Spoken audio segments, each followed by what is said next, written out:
I'd like to thank my colleague from Tennessee. Thank you for your leadership, Ms. Blackburn. You're doing a wonderful job.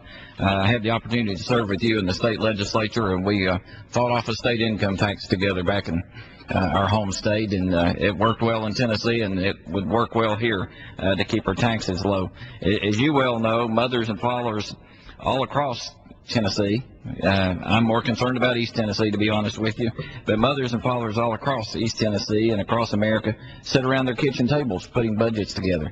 They have to make decisions on how am I going to fill up my pickup truck or my car, and it costs over $50 a tank. How am I going to put food on my table? How am I going to pay my housing payments? How am I going to pay for my health care? Those are some of the things that real Americans, real mothers and fathers have to make decisions about. And if you look at the gasoline prices, and you look at the energy bill that actually came out of this House back in December, I voted against the legislation. It had new taxes. It had new regulations. The only thing it didn't have was any new energy. And I think the American people are starting to feel that today. And because of that, they're starting to see increase in things such as their food bill going up. I know my wife comes home every week and says, I can't believe how much our grocery bill's gone up this month. So people all across East Tennessee are struggling to make ends meet. The Democrat budget resolution fails the test of fiscal responsibility miserably. Instead of exercising fiscal restraint and lowering taxes, the Democrat budget raises taxes, as you well know, by $683 billion over the next 5 years. You heard me correctly, $683 billion over the next 5 years. And as it's been pointed out, that is the largest tax increase in American history. Not only America's history, it's the largest tax increase in America's history, but it's also the largest tax increase of any country in the world.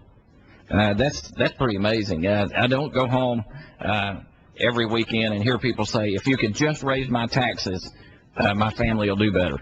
I hear just the opposite.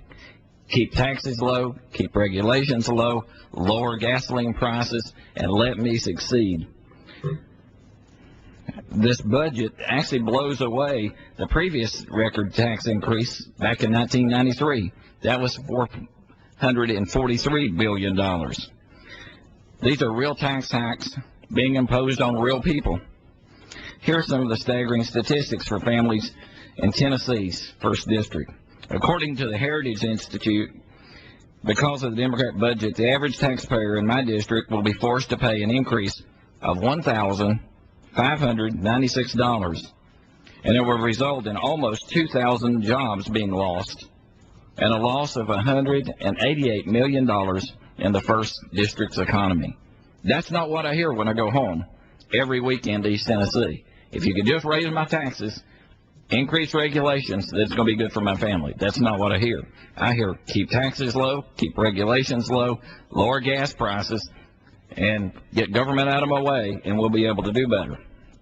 And by reimposing the marriage tax, you know, I hear comments here in Washington, well, if we could only tax the wealthy.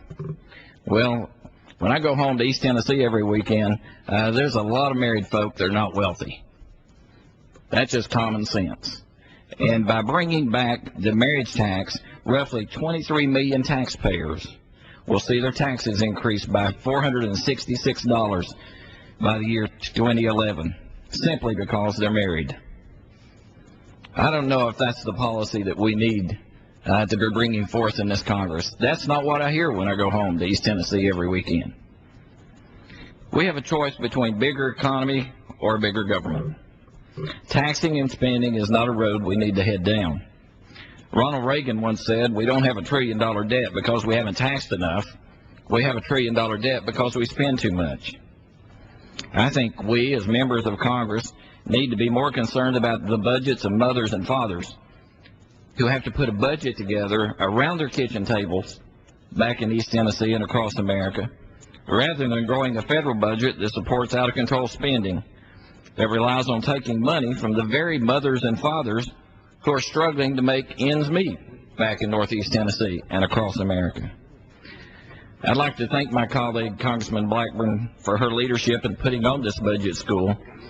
And if we can just get back to using some common sense, we'll go far in America.